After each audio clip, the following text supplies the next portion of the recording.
Let's talk about the next 5 years. Hello. We have a very special guest today on the show, and she is Michelle Kratzberger, all the way from the lovely USA. She serves primarily lawyers, doctors, executive business coaches. Most of these professionals spend years training to be a lawyer or a doctor, and many even start their own law firm or medical practice eventually. But here's the thing. No one ever spent years and years of their life building their expertise to run a struggling business. If you're a lawyer, billable hours are important, but you want to see the profits go up, not just the billable hours. If you run a medical practice, or you're a coach or a consultant, you want predictable revenue and a scalable income, not just the hours you put in. So Michelle Kratzberger is a distinguished executive business mentor, coach, and strategist. She has had a remarkable 33 years career that spans successful entrepreneurship, consulting, and executive coaching. She has personally built and led multiple seven-figure businesses in her career, and she is passionate about getting things done. Not just the theory, not just the complex business concepts and talk about them, but getting it done, implementation. That is her specialism. And we are very lucky to have Michelle on the show today. Michelle, welcome to the show. Thank you so much. I am absolutely so excited about this conversation, and what a lovely introduction. Really appreciate it. To kick things off, Michelle, can you tell our listeners about yourself from a high level and explain your role in the business, if you can? You bet. Absolutely. So as you said, I've been doing this for 33 years now. The one thing I always like to stay with that is that doesn't make me smarter or better than anyone else. It actually means I've found all the wrong ways to do it. I've failed over and over again, and really taken that learning and been able to take it out and apply it in the businesses that I work with. I've owned multiple of my own businesses across a variety of industries, from the executive mentoring to a technology business to a construction company for a while, because I like to make sure that I've got a wide variety of areas that I cover. I've worked with a lot of nonprofits as well. My specialty now being the legal, medical, and executive coaching consulting arena, just because there's such a gap in that market. What I do in the market actually helps apply to any other come to me and want to work together. There is what I know in this executive coaching, mentoring space is the huge gap. There are so many people that tell you they can reach right back here off their shelf and pull out their cute little blueprint or workbook or whatever. And if I give you this blueprint, business owner, CEO, firm owner, you take it, you apply it, you just follow the steps that I give you, you're going to make so much money next month. It's going to be fantastic. After 33 years, that is not how business works. That has never been how business works. Unfortunately, that's a sales pitch. And it's not going to actually affect your business, because each business owner is different. Each business is different. There are absolutely some through lines that go to each business that we have to look at. We have to keep our track on our finances. I'm huge on finance, and make sure that we're looking at those numbers every day and looking at the right numbers. But there's no blueprint that I can give you that's going to make this work. That's problem number one in this industry. Problem number two is everyone will tell you what's wrong, give you the strategy to potentially fix it, but they don't go far enough to make sure that they sit with you and stay with you and give you the actual steps, the how-tos, and then ensure that you're actually applying them. So those are the areas that I work in. I also say I'm not for everyone. I actually send my clients out a Michelle profile before we work together. The reality is I am a high D, if you know what that is on the DISC scale. It's a behavioral profiling system, very direct, very driven. That's why I've done it, what I've done for so long. And I am also no fluff, and I'm no BS, excuse me, but no, I'm not. That's the way I like to work. And if somebody's looking for a friend or somebody's looking for a little squishy, you probably don't want to work with me.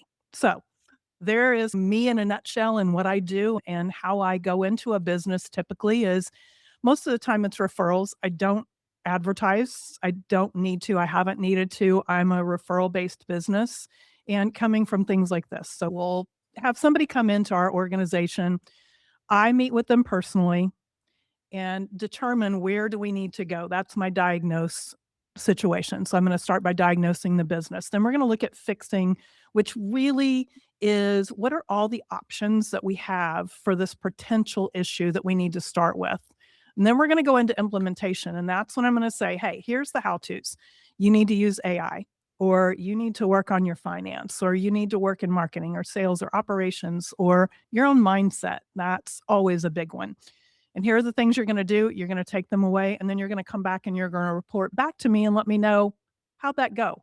And then we're going to re-diagnose, refix, re-implement until we get to a point we can actually scale. So really that is it in a nutshell. I hope that was helpful. It does. It does. Michelle, yeah, most of your clients, because it's a certain kind of client like lawyers and doctors, etc. So they are highly intelligent people. So Correct. why do you think they fall into the trap of buying more strategy when actually they see the business is breaking? I love that question. That's not one I've had asked for before. And the reality is that's probably exactly why they are doing it, because they're embarrassed. Most of them, when we dig through all of the stuff and I develop that relationship, that trust with them, I get to the point where they're like, I should know this, especially in the law field. Even our business lawyers, a lot of times, because what they're not taught, what none of us are actually taught, is how to run a business. You've got to figure that out on your own, even if you've gone to business law school. So they're missing that piece and they just don't understand that. They just think they're a failure. Everybody else looks great, also not a reality. So there's that piece of the intelligence. So I should be able to figure it out. And then the other thing that drives that is the fear of failure, the fear of, I don't have enough to pay my staff, or I'm getting close, or my staff meetings keep blowing up and I don't know how to address that. So it's some type of fear-based situation typically that drives them into purchasing those, and then eventually actually drives them into work with me, where we then solve that problem. We make sure that they're not buying that off-the-shelf stuff moving forward. They're finding, whether it's me or someone else, to solve the problem for them long term and teach them, because I don't want to be with them forever. And no coach or mentor should ever want to do that outside of just a quick check-in and, hey, let's do a checkup. How's things going? I want to send them off to go do what they're supposed to do with the strategy and the education and the understanding of how a business works as a whole, to be able to do that themselves going forward. That's a great answer, actually. It's fantastic. But in terms of when you see people talk about the need strategy, because there are lots of people actually, lots of thousands of books, millions of books actually on Amazon you can buy on strategy. But you actually, they always say actually where you needed not the strategy, but the alignment. Right. Could you tell us what actually that means when you say alignment? Sure. Sure. For me, alignment is making sure that it's a multifold situation. First, whoever they're working with, be it me or someone else, there has to be an unbelievable trust. There has to be somebody that has actually done it, not just read the book and now is delivering the words of what should work. There has to be an understanding of the business itself, the type of business. It's why I've worked across so many industries. It's why I've built my own business in construction, because I wanted to understand that at a much deeper level. Because I think you have to do that in order to really serve these unbelievably struggling businesses. So there's that piece. And then I think there's also the alignment of behavioralism. So I'm a certified behavioralist, deep study of that my entire life. It's been fascinating to me as to how individuals work and connect and things like that. And so there has to be that connection between myself or the other coach or mentor and the individual that they're working with. So it's beyond just trust. Because again, if somebody is a softer behavioral style than I am, I'm going to run right over them. And I know that. And so I will not actually take a client like that on. But I have other coaches that I refer them out to and mentors because it's such an intricate relationship. It really is almost, it's not a therapist, obviously, but when you have a therapist, you have to have an alignment. You have to have a relationship. When you have a marriage or a partnership, you have to have an alignment or a relationship that goes beyond just the do this, do that in order to build that trust and make sure that we're heading the right direction. And that I'm also always understanding what does that business owner want? Because not all business owners, a lot of them come in saying, I want to make all the money. That's the most important. And when we dig through and we work through, some of the 8-figure business owners that have come to me have said, I've made all the money and I am miserable. I don't have a relationship with my spouse anymore. They're gone. My kids are grown. So, what is their ultimate goal? There has to be an alignment in what I'm telling them they could or should do to solve the problem and solving it with them, but also that we're headed in the same direction. So I think that's key in this alignment conversation. Yeah, yeah, that makes actually perfect sense. In terms of when you, I know that you often talk about a few things where the businesses mostly break. They're usually sales, marketing, finance, mindset, technology, operations, for example. I know many of them are obvious to some people, but in your experience, which one is a silent killer, which people often ignore until it's too late? I'm going to say, actually, believe it or not, it's the mindset. That's the one no one wants to talk about. That's the one that we want to sweep under the rug and ignore until we have no choice whatsoever. It really is, it is such a challenge because that gets into an area that has some pain, has some struggles a lot of time, and comes from, again, way back for us. So it creates these patterns in these situations, and it can come from fear, it can come from failure. It can come from a lack of confidence because of that fear and failure. And that is a challenge for any mentor or coach because we have to tread extremely lightly. Many times we'll actually go to a different problem. When I'm working with someone, I can tell fairly quickly how sticky that situation is going to be. And a really good mentor or coach can do that as well. Then we go to a different problem and we start with the finance problem. That one seems like it would be an out loud killer, but many times operations and finance are closely linked in this, and they are silent killers. They are the number 1 and 2, and it depends on the business, killer outside of mindset. Because we can look busy in our operations and not be doing what we need to be doing.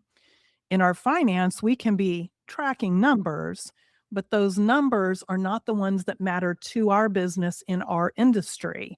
And thus, it's not, oh, I made $10,000 last month.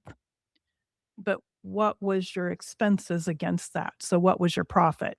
Oh, we don't look at that. We have money in the bank, so we're fine. So, it's an interesting situation. Mindset, though, number one, closely followed by finance and operations. So they're looking at the wrong things. Correct. Correct. Absolutely correct. Yes. Okay, that's interesting. Very good. Talk about your clients or your experience with, let's say, medical practices. Mhm. Just an example. They probably come to you with, and then they explain to you, you ask them what the problem is, and they give you the problem, which are usually the symptoms. And Mhm. then you go a little further deep into that. And you discover actually it's not The problem isn't what they're saying it is, but there is something else. There's more of a systemic break in the business. So give us an example. What kind of systemic breaks you come across, I don't know, in medical practices and lawyers or anyone really in your Sure. experience? Sure. And I chose these 3 industries actually look like they don't fit together very well, but they do. They exactly fit together in those 3 areas because as we talked about, these are very intelligent people. They have spent unbelievable amounts of time educating themselves and learning each of these areas. When they come in, they each have whichever area it is. It doesn't make any difference. That ultimate problem, most of the time, honestly, they come into me because of finance or because of staff operational type issues. Those are the 2 highest main reasons they come in. Once they come in and we do the assessment and we really talk about all of the different areas, because we're not going to just go to the one area automatically because you say that's what the issue is. We're going to have a deep conversation. And let's say it actually is it's staffing issues. I see this a lot in both law firms and medical practices both. We're just having these staffing issues. There's constant turnover. I just cannot manage X, Y, and Z. And this one is mad at that one. And we can't communicate. And our meetings end up in disarray. And this department is not doing the things they should, which is affecting me and affecting this department. And when we really pull all of that stuff back and remove it, there's 2 things we're almost always going to find in those type situations. One, there's a mindset issue and a lack of true leadership, either with the business owner, practice owner, CEO, or with the individuals that they have put in place, which still is a leadership issue at the top because it's your problem. If something's not going well in my business, it's right here, always. And that comes from that mindset issue. So we have to address those things first before we really and truly can solve the rest of the problems. The other piece is, again, in the finance, because it's very easy for these type things to be the covering over the fact that when I say, hey, what do you spend every month to keep your business going? And we're also going to talk about what do you spend to keep your life going, because those 2 things matter in regards to a business and what they're making and what's coming in. And I would say 90% of the time when those individuals come into me and we have that conversation that again is feeding some of these other issues, because I want to know, I can look at my whiteboard across from me right now and tell you exactly what it costs to run my business and my life to the penny. And I can tell you exactly what I have income wise to the penny. And I can tell you exactly what I have profit wise to the penny. It's in front of my face every moment of every day. They can't do that. I'll get, oh, we make about, we're around $50,000 a month. Okay, great. Great. What exactly is the number? So it's typically, again, which again goes back to a mindset and not being taught the things that we have to look at in business and that we have to be specific. A doctor or a lawyer would not be, I think you might need a divorce, but we might need to start a business for you. Are you kidding? And when I give those examples, they're like, oh, I get it. You're right. We really have to dig deeper in each of the areas. Hopefully that answered the question in a roundabout way. Yeah, it does actually. It sounds like it's a lot of distraction, but not really the focusing on what they really should be focusing on. Correct. I Correct. totally agree. I'm talking about the distraction thing. The small businesses, or most businesses, they are usually new things coming on, the new tools, new technologies coming on. AI, for example, is the latest, shine tool on the market. But then you normally argue that you don't really need the tools, you need a single workflow. Give us an example of the workflow. What does that look like? Yeah, and again, it's going to be different based on each business. That is absolutely true. And AI right now, and I'm a super tech person. I actually had a lot of years working with tech and launching some cell phone companies and things like that way back in the day. It is a tool, but it is absolutely equally a distraction. And so the key factors are finding a workflow that is set and standard, which a lot of times we don't have businesses that have that, especially those smaller businesses. When we get into a smaller practice that's starting up, no matter which of the three arenas or any other business, the reality is all of the knowledge is sitting in that business owner's head. And as they start to grow, they hire their first EA, executive assistant, VA, virtual assistant. They bring in some AI, they bring in some other things and tools, but they have no idea how to take this and get it into the AI, the tool, or the human that's going to be helping them. So it starts with conversations around how do we run your business each and every day? Setting those systems up so that they are specific and so that anyone could walk in at any day. Again, heaven forbid somebody get hit by a bus, but you get hit by a bus, somebody could run in and take over that business without issue. And that really is your standard operating procedures. And it's going from the moment the client sees you, social media, phone call, advertisement, whichever arena that they're going for, and that first interaction. What does it look like? What does it feel like? What client are we looking for? After we get past that, then we're going to look at how do we onboard the clients? How do we bring them on? If they're a yes, what is step by step? How are we going to do that? And I am a big believer in AI in those aspects. I think it is absolutely a great way for a business owner to get their information out of their head and down so that those can be created and adjusted as time goes by because they're not a static document, which I find a lot of times, oh, we did those 10 years ago. Okay, where are they? Oh, I don't know. They're on a server over here. Great. So they haven't been updated? Yeah, it's got to be a living document. And then finding, for example, for a small business, I'm always a believer in because when I'm dealing with a small business, it's typically a solopreneur and maybe an EA or VA when those law firms are starting and medical practices are starting. So there's a system that I've found that works better than any other, and that's Go High Level, which is just an out of the box. I call it a business in the box because it can be set up if it's done properly to literally run everything. It's actually how I run my business. And I'm able to get anything I need from any of those categories we've spoken about through that one particular system. And it really does make sure that it's much easier and faster.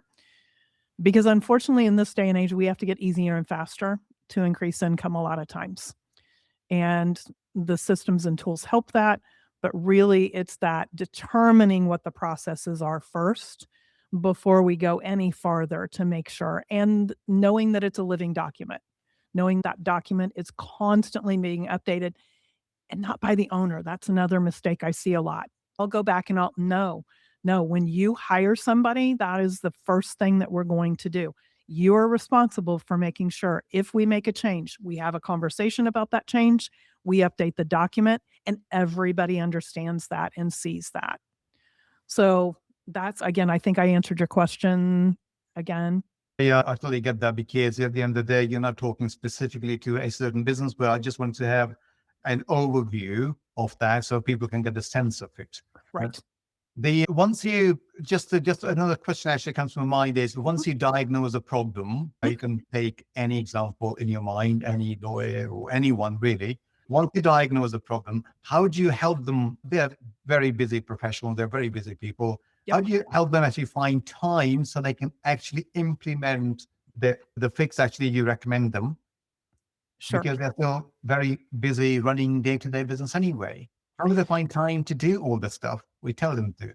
Yeah, yeah, absolutely. That is such a good question. And many times I have that conversation with the clients almost every time. They're like, "But I don't have another moment in the day." And at that point, we literally will stop and we're going to take a look at if we haven't already, and many times it's about a 50-50 split.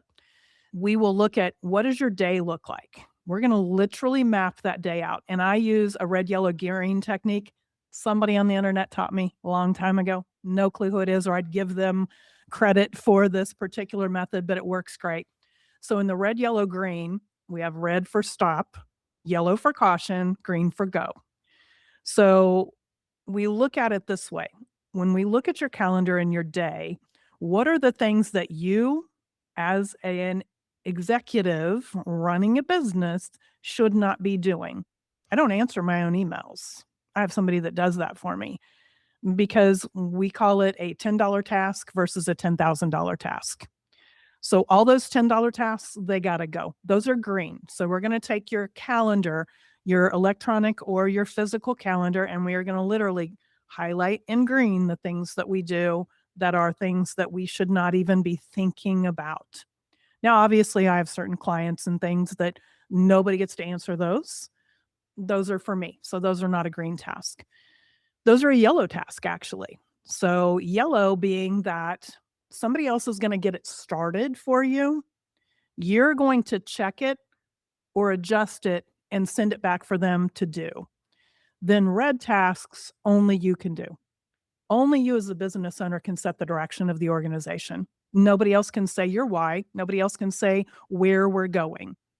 Those level things are done by you.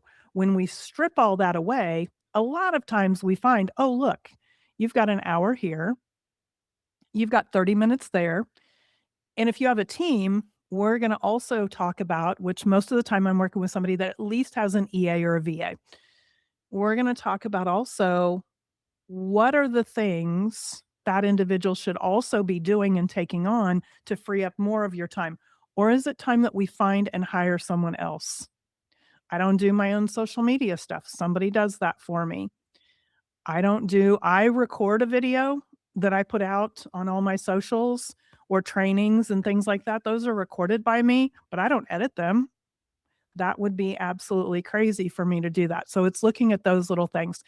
And then if it's something that the business owner is the only one that can implement, it's funny you ask, because I literally just got these out this morning. So I send these to all of my clients that I'm working with, because it's a visual reminder for them.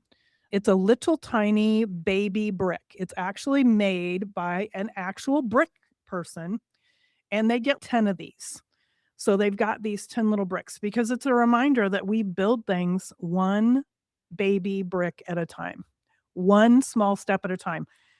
We're not going to fix a problem in your finance that has you upside down. And I just worked with a medical professional over the last 6 months. He's now having better months than he's had in the 15 years that he's been in business. He's now actually making money, because we looked at it, we broke it into those little baby bricks, and today we're going to do this. Then when we get done with fixing that and we've got it going the right direction, we're going to talk again next week. We're going to fix that. Then we're going to fix the next thing and the next thing, because a systemic problem can also spider out into a variety of areas. We figure out the main thing, we fix that, we clear up the calendar, then we move on to the next thing. And pretty soon we've gone around that wheel that I have of the 6 areas of business that need to be resolved. And then go on your way. Call me for a checkup when you need it. We're good. How do you eat an elephant? Piece at a time. There you go. Excellent. Now, we mentioned AI a couple of times. People like Bill Gates, for example, they say AI is probably the biggest thing they have seen in tech in probably the whole lifetime. And this is actually something coming from Bill Gates. So you probably are seeing AI being implemented or being used by your clients. What kind of impact it's having, or are you actually seeing the real impact by AI, or they are just using it just because it's a shiny tool? Yep. It's a great question. It's a 50-50 split right now. About 50% of my clients are actually using it beside their business, and not to replace employees, because that is one thing that I think we're going to find down the road, is that This is not going to replace, it's going to augment what the business is able to do as long as they implement it properly and they train their individuals on it. Because the other 50% of my clients are either absolutely anti, oh my gosh, this is the worst thing ever. I'm never going to use technology. And interestingly, this is an interesting thing that I've been seeing. It's the younger generation. It's my younger clients, and that is not what I would expect. I would expect more my Gen X and boomers and older clients to be the one. No, we're loving it. We are absolutely loving the technology and the use of it and the things it can do. The younger generation is really struggling with that. And so it's harder for me in the clients that I've dealt with, and it's probably not across the board. It just happens to be the ones that are coming to me with the younger generation saying, no, no, no, no, we can do this and we can use this in the proper way, responsibly, to really augment and help you grow and move faster. So when I look at the differences also, the businesses that are using it are actually scaling and moving faster, as long as they're not using it as a search engine, because that 50% over here also using it as a search engine, and we've had Google forever, and what's the point? I just attended a big AI summit last week, as a matter of fact, and I'm gonna finish up with the last day today, and they talked about the 3 stages, being the absolute use it as a search engine, then the ones that are actually moving into that second level where they're letting it do a little bit of tasks, but it's just doing some tasks off and on. And then that third level where we really get into that agentic, where it really is doing things. I wake up in the morning, and a variety of my business owners do the same thing, because when I learn something, I take it out to my clients and go, hey, whether it's a client that I've worked with in the past or now, I found this really cool new thing, really simple, and here's how you're going to use it and what you're going to do. So Claude Cowork, for example, I get out of bed in the morning. I come down to my office, bring my water, my coffee before I do anything, and I look. And in my Claude Cowork, I have 2 things that run for me. Number 1, tell me the headlines that Michelle needs to know in the business arena in my 6 areas for my 3 sets of clients. Give me the headlines. What is absolutely hitting the headlines today? The second one is, okay, great. Now take that info and give me the top 3 videos that I should be creating today. Don't give me the script, because I'm not a script girl. You'll be able to tell every time. Give me just the high points of it and why it matters to my clients. And then I think about it. Most of the time, I don't use it out of the box because I'm not letting AI think for me. But I go, oh, yeah, let me look into that. And then I'll go spend about 15 minutes on those 3 things and decide if I'm moving forward with those or not. And then I'll go record a video. So there's a great difference in how the businesses that I'm working with right now are using it. I think 2 years from now, that will not be the conversation. I think everyone will absolutely have used it, because I agree. I was around pre-internet. I had the good old floppy disks that we used in the computers to get stuff done. And this blows all of that out of the water. The potential and the possibilities and the things that it's doing for a business owner used responsibly. I've actually fired a client that I was working with because they came in and they were using it to start a new business, to provide information that they have no training or no experience in, and off the shelf. It was actually an executive coach, off the shelf, do this, written fully by AI, and a book as well. And I went, we're not the same. I won't work with somebody that's doing it that way. That's not responsible. So it's a terrifying and unbelievably exciting opportunity for us as we move through whatever this ends up looking like. I know you mentioned that you are using yourself AI in terms of idea generation, getting Correct. an idea about what's going on in the world and news, etc., and then getting some ideas for videos. Are you using AI, or do you plan to use AI in any different way in other areas, like Mhm. other 5 areas of we mentioned? Yeah. For example, sales or outreach or anything like that? Or Yep. I actually use it in all 5 areas. I do, but I am very careful and cautious at this point how I use it. It's that responsibility piece, because the main thing that I'm also hearing from the young people, and it actually stopped me using it in certain ways because they are so afraid that it is taking over the kind of thinking for people, and I could see where that could easily slip. I could slip into that because I, again, being that disc style personality, I want all the new toys at the front, shiny objects. I have to struggle to stay out of that syndrome myself. And so as I use them, I'm always using the values check for me, and each person's is different. Is this Michelle, or am I being influenced to move a certain way? Because as we know, that is just currently a conglomeration of the information it knows about me and the information it can grab from everyone else. So I never want to use someone else's theory or process or stuff, whatever that stuff is, that I haven't actually taken through and made sure that it fits with me and that it also is an idea that came from me.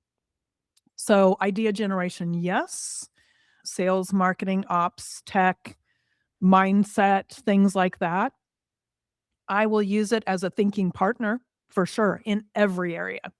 That's probably the best way to describe how I'm using it right now. Now, I also do use it because Go High Level has some things built in. So it's built into some of my stuff. I do use it as I have a chat bot that actually sometimes is on, sometimes is off, depending on what we're doing in the website arena and interacting with clients. And I have programmed, here is the answers to those questions. So that's fully me. So yes, I am definitely, and I do use it at the top level. I really am at that level 3. I've been using it since about 2020, off and on, little bits and pieces, playing with it for quite a while. And over the last year, I've upped my usage by at least, literally at least 100% of what I was doing before. So great question. wonderful. Are you your clients are the local? Where are you based in North Carolina, right? You bet. I'm in North Carolina. I'm in the Raleigh-Durham area of North Carolina for about the last 3 years. Prior to that, I was actually in the Kansas City, Missouri area, which is Midwest, North Carolina being East Coast. No, actually, my clients come to me from all over actually North America. So I have some clients that are in Canada, quite a few. I have most of my base actually, of course, is the United States because it's easier and the exchange rate gets a little crazy when we're crossing over different areas. But I do have some international clients as well. I have some clients, I actually just started working with someone that's in Switzerland, and I think that's my active ones right now. My active ones are in Canada, Switzerland, and the US, and not based here in Raleigh or in Kansas City. Obviously, I've got a big base in those 2 areas because I'm local, but I have clients in California, I have clients in Arizona, in Idaho, North Dakota, Florida, New York, literally all over, Colorado, all over the place. So where do you say your business going then? Are you planning scaling up, or you happy where you are? For right now, I'm actually very happy where I'm at. I know how important the values that I have, which is having time to do my own thing and not bogging myself down like many business owners when you scale.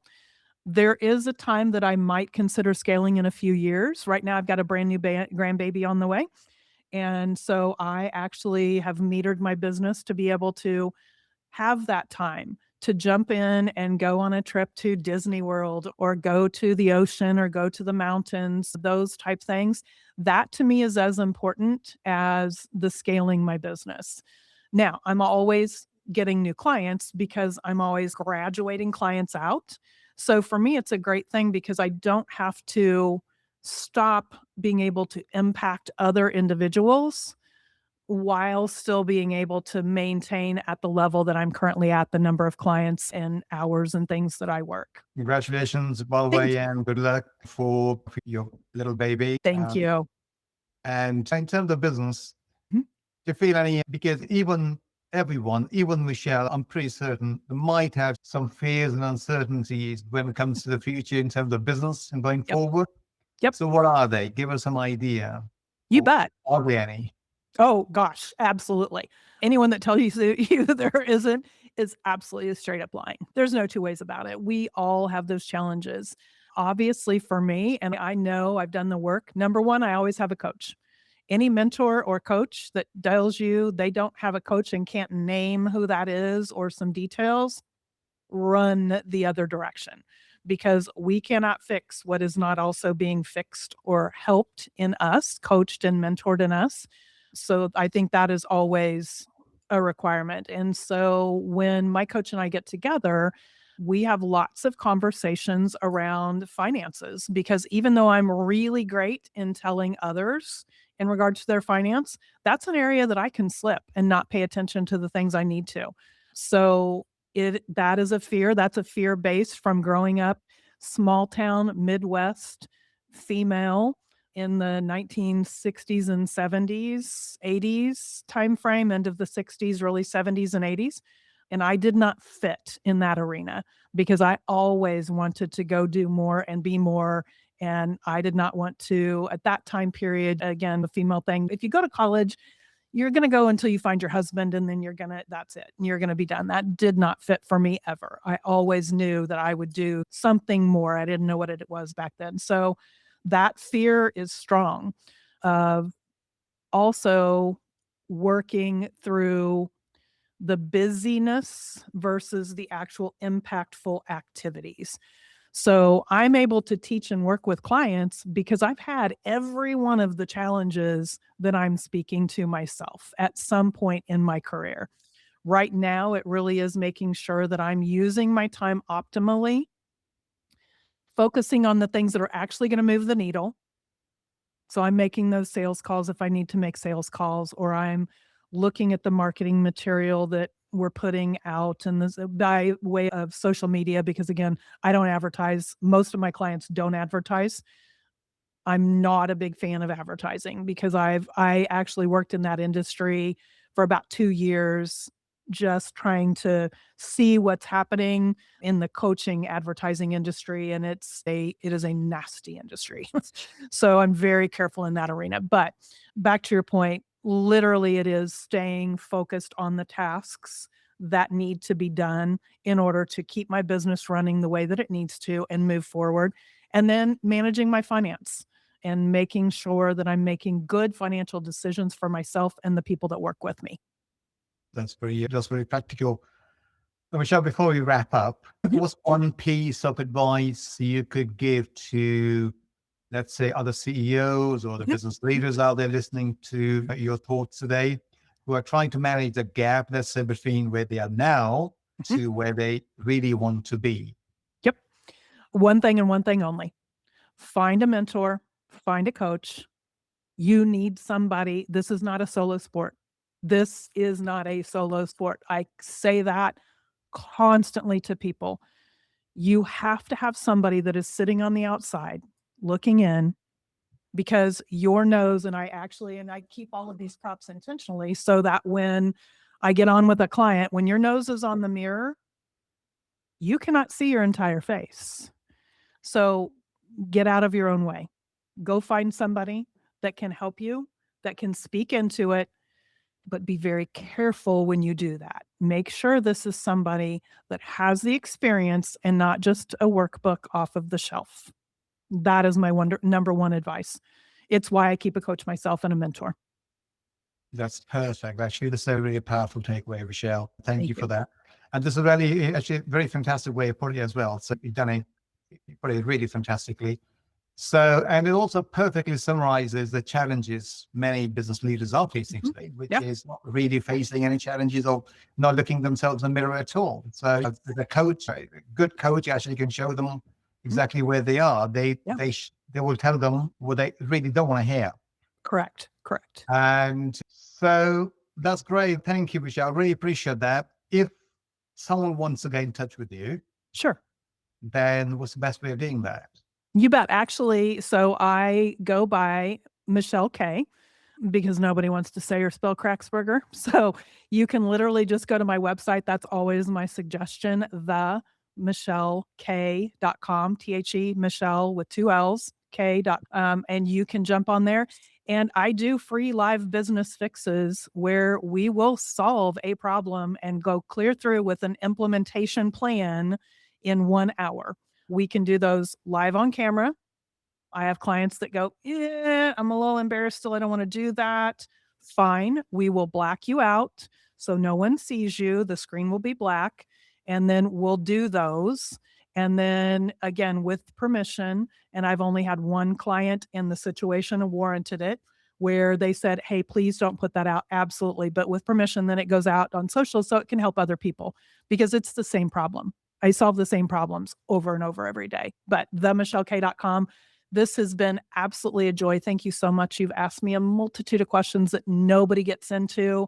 And I'm so pleased with just the thing that you're doing in the world and getting the information out to business owners that need it, because we've got an entire group of people that just need information in all sources.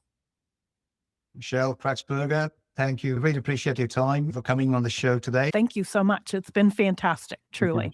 Really appreciate that. You take care. Thank you. Have a great day. And you too. Bye-bye.